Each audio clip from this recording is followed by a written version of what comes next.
Hi, Mrs. Allen here. This video is on the fundamental theorem of calculus. And the fundamental theorem of calculus, though it seems like it's just another theorem, is one of the most important in calculus because it establishes the connection between differential calculus and integral calculus. Differential calculus arose from the tangent problem and slope, where integral calculus arose from finding the area of a specific region. Along the 1600s sometime, Isaac Barrow discovered that these two operations were inverses of one another.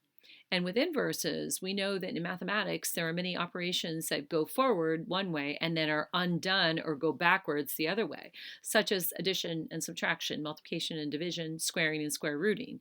So as you'll find out as you move along chapter 5, you will discover that this inverse relationship helps us to solve many problems that would not have been able to be solved otherwise.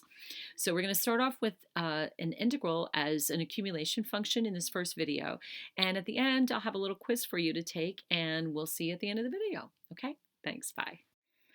FTC, as we affectionately call it, establishes that connection.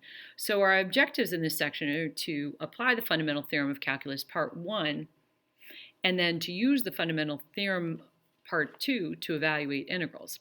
So what I'd like you to do first is I'd like you to go through the warm-up on page 1 and get your answers right now. Pause the video, and then we'll begin again checking your answers and then going on to example 1. Hang on.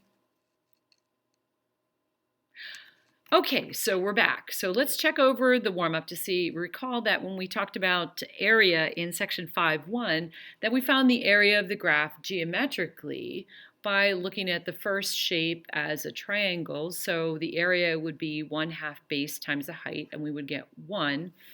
In the second area, we would go from 0 to 2, and we would have that triangle, which has an area of 1, and then we would add it to the rectangle, which would have an area of 1/2 or 2, and then we get the answer 3.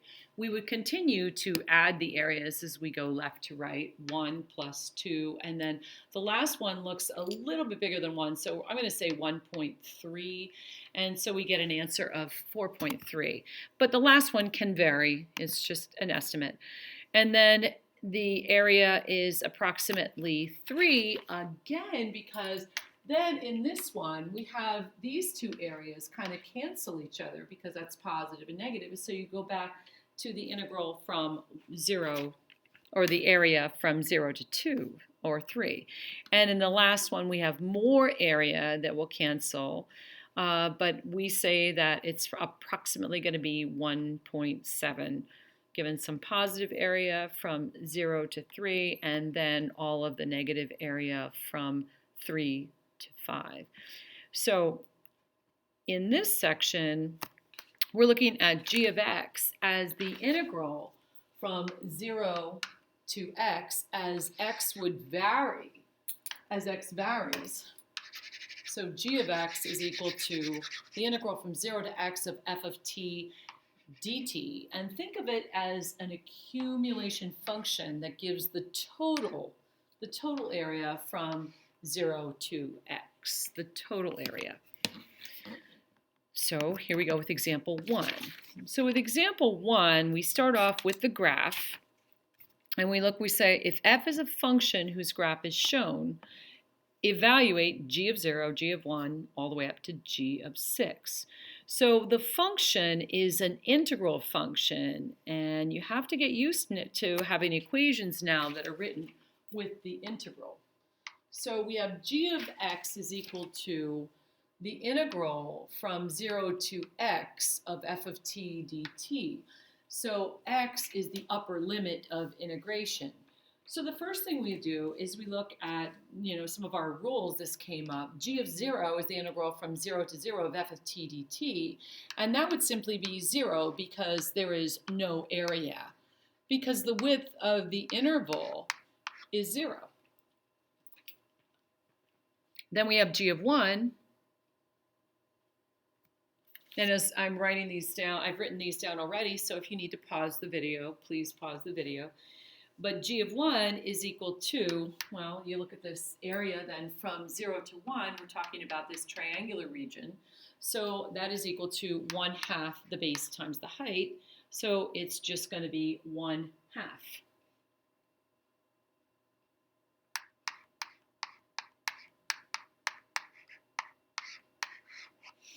Then g of 2 would then be the area that, if you look at this, it would go from 0 to 2, but let's consider that we've already done g of 1, so it would be g of 1 plus the integral from 1 to 2. Well, g of 1 was 1/2, so we accumulated more area here, but the area in that case, same shape, where this has an area of 1/2, and it's a positive 1/2.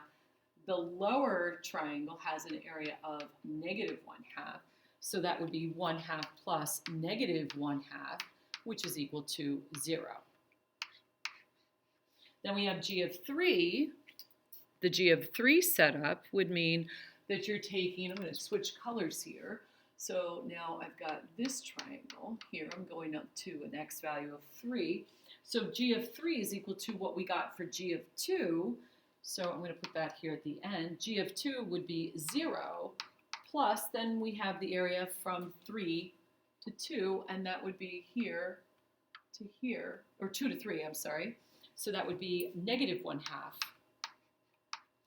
So g of 3 is negative 1/2. Then as we move down, we've got, let me color this in a little bit, so we've already done all this. So we've got 1/2, we've got negative 1/2, we've got 1/2. Okay, here we go.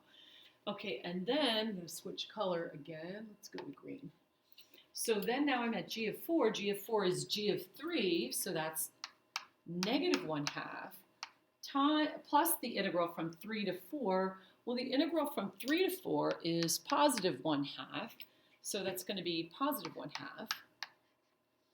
So that's going to equal 0. G of 4 will be 0.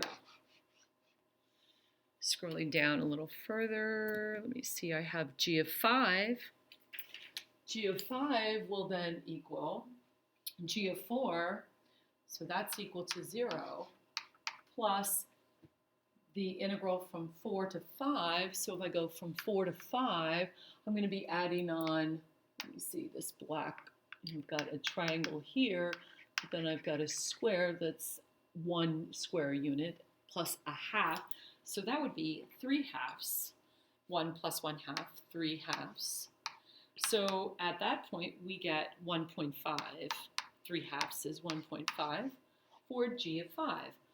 So now going on one more step, we've got g of 6 is g of 5, which is 1.5, plus then I need the area that's going to go from 5 to 6. So here's 5, and I'm going to shade in this region here. So it's 2 unit squares plus another 1/2, so that's 2 1/2. I'll just write it as 2.5. 5/2, 2.5, 2.5. So we get an area of 1.5 plus 2.5, or 4, or g of 6 is equal to 4. Okay, so we have g of 4. G of 6 is 4. Now, estimate g of 7. So g of 7 would then be, now recall what this is. This would be the integral from 0 to 7 of f of t dt. And I'm trying to show you how we would handle an accumulation function. So we would have all of this area covered. So recall that this last section is the section that I'd be adding on. So adding on this area from 6 to 7, g of 7 would be equal to g of 6. Recall that g of 6 was 4, plus the integral from 7 to 6. It looks like it's about 2 1/4, or you could even say 2 1/3. I'm going to say 2 1/4, 2.25. So that my value for g of 7 is 6.5. Okay, so now if you added up all of the area left to right, you can see we accumulated the area, but what if you did go from 0 to 7? How about if we do that? We have 1/2, negative 1/2, negative 1/2. Here we have 1/2. Here we have 3/2. Here we have 5/2. And then the last one, we're just going to say it as 2.25. We'll say 2.25. So we can add that on the end if we need to. So let's cancel our areas that are positive and negative. So those two cancel, these two cancel. And then we're left with 3/2 plus 5/2, and then we have the plus 2.25. So let's see what we get. We get 8/2 plus 2.25. So it looks like the integral from 0 to 7 of f of t does match with what we get with the accumulation function, or 4 plus 2.25, 6.25. Okay?